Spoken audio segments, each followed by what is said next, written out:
Welcome back to Make Me a Fan. I'm the Jag. I'm Pete. And today is the finale, the main event, the final match number 6, if I'm not mistaken, of not Make Me a Fan. Oh, 7, sorry. Match number 7 of ECW One Night Stand 2005. They're not making me a fan. I was already a fan. But we're reviewing and recapping because when we started this thing, it was the anniversary of this awesome event. And today is the coup de grace. It's the finale. It's going to be the Sandman and Tommy Dreamer versus Bubba Ray and Devon, the Dudley Boyz. Is that right, Pete? 210%, sir. You are right on. Is there any stipulation here? I have a feeling we're going to see some tables. Oh, I imagine there's some tables and some chairs and some beers and some Singapore canes. And probably a lot of chicanery. Probably quite a bit. So the entrances are going to be fire, and I think it's going to be entertaining. I'm interested to see how the Dudley Boyz are going to come out. Are they going to come out in their tie-dye t-shirts? They're going to come out in the camo, BDU kind of setup like the E. So this should be, and I have a feeling the music is going to be interesting. And there's a reason why we're watching the personal copy. You said there's something about the music that's going to jump out at me. So I guess, do you want to tell me what it is, or should I wait and see? No. We'll get into it. We'll get into it on the other side because you'll know. But people that are watching this and have seen it on the network definitely already know what I'm talking about, especially when it comes to this match. Does it have to do with Metallica? I mean, if you've got 2,500 people hanging off the rafters in the building, do you think they're going to cut a check for Enter Sandman? Of course you are. And of course we're going to watch it with the Enter Sandman intro, because the intro that's on the network is trash. I will say that right now. Trash. Without the Enter the Sandman. There were several tweets yesterday on Twitter that were like, does anybody have a copy of this with the real Enter Sandman intro? And I'm like, yes, I do. Am I sharing it? No, I'm not. Nope. You know what's funny about that? I am to share it with you because you need to experience this.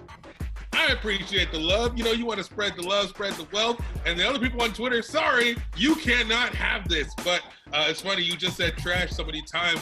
It's like the part of the Jag will be played by the Encyclopedia today, because I'm usually the one calling out trash. But today has a potential to be amazing. And so we're going to press the play button when? Right about now. All right, so this match had something for freaking everybody. When I say everybody, I mean everybody. We saw not just the Dudley Boyz, Sandman, and Tommy Dreamer, but the BWO came out. Balls Mahoney and what's Axel Rotten? Is that right? What was their team name? I don't remember the team name. No, it's just Axel Rotten and Balls Mahoney. Okay, well, they came out and got some.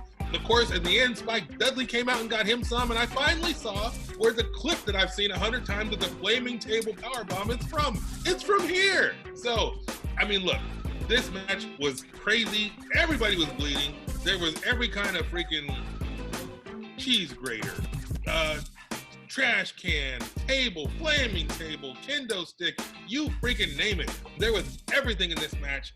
And I would say it delivered on a level where all 2,500 people in that building were dying to see some hardcore violence, and they damn sure got it in this main event. What do you think, Pete? 210%. Like you've seen everything. You've got everything you wanted at the show. Like if you were to put a bow on it, and this was the last time to ever do this, that's why everybody went full out, full tilt. You saw BWO. You saw everybody show up, Impact players. All of that. All of those guys got their last hurrah, essentially.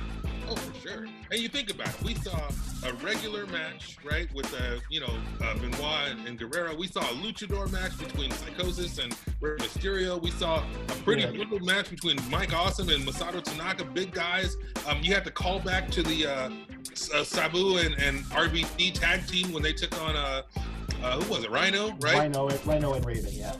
Yeah, it was awesome, dude. This was a lot of throwbacks. We didn't see Raven, but we talked about that. He's off in TNA land, so he couldn't make the gig. But this is a hell of a pay-per-view. And for me, with my limited ECW knowledge, I'll say a moderate ECW appreciation, but I have limited ECW knowledge. This was nice because you got to see a lot of callbacks, a lot of throwbacks, a lot of reminders of the things that were once in the past. I even liked the montage of the people who passed on, which was surprisingly freaking high. But again, this is the wrestling business. But this was a cool way to end it. Even though hardcore matches aren't my cup of tea, I recognize and appreciate why and how they went so hard in this match to give the fans what they've been missing for 4 years, 5 years. And of course, go out with the big bang. So, hell yeah, awesome way to end the match. Yeah, what a great show. 15 years ago, this amazing event took place. You and I both weren't watching wrestling. We were in completely different worlds.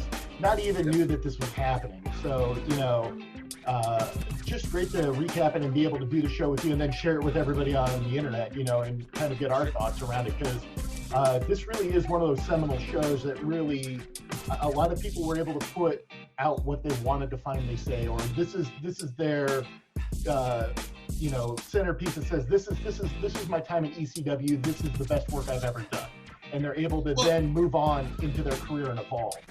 As we've been told in school, everybody's always evolving, but it's okay to come back and visit this and put a bow on it and say, like, this made me. Yeah, for sure. I mean, look, I look at ECW, I did when I was younger, and I knew that there was this thing called ECW, but I heard it was all hardcore, chair shots, bleeding, you know, whatever, and that's never been my scene. And so I just kind of wrote it off as someone would call outlaw mud show wrestling, right? I was just like, that's not my scene, let's stick to the E, and that was it. And so my eyes have been opened by this show through this process. I've enjoyed seeing some ECW, because ECW is more than chair shots and blood. There's a lot of good storytelling in there. Just like, I mean, the RVD Sabu match kind of callback. There's a lot of good stuff, and there's classic wrestling, there's luchador wrestling, there's something for everybody in ECW. So in my opinion, ECW is much more than just hardcore. It's worth watching, worth looking, worth revisiting. And even though I didn't know what was happening with Francine and Beulah in the ring, they came back. So we had women's wrestling. Like, there really is something for everybody in ECW. And this pay-per-view just kind of was like a big commercial for that. It's almost like a billboard, if you will. Like, hey, if you missed it, this is what we're about, and this is why it was awesome, and this is why you know most of our names and other promotions. Is that fair? 200%, man. That's exactly how I would make a synopsis. Cool, very cool. Well, I guess I wrapped it up with a bow. That wasn't my intention, but I'm glad to have done it. So this was a good show, man. I'm glad you picked this one. I know you were excited about it a couple of weeks ago, and now that I've watched it, I see why you were excited about it, because it was freaking awesome. And so I guess that does it for Make Me a Fan, or the review or the recap of ECW One Night Stand. I mean, this is the safe at home, sheltering in place version of the show. I hope people liked it. Let us know in the comments. First of all, hit that subscribe button down below. Ring the bell so you're notified of any new videos that come out each and every day at 9 o'clock Pacific, 12 noon Eastern. And make sure you let us know in the comments what you thought of the sheltering in place, safe at home edition of Make Me a Fan. And you got anything else to add before we sign off, Encyclopedia? I'm looking forward to the throwback match that you're going to have for us tomorrow. So I'm pretty excited for that. You damn right. I don't know what I'm going to pick yet, but I'm going to go deep. You went all the way back to 83. I'm going to have to go deep and bring something that you're not expecting. Could I possibly find something you haven't seen before?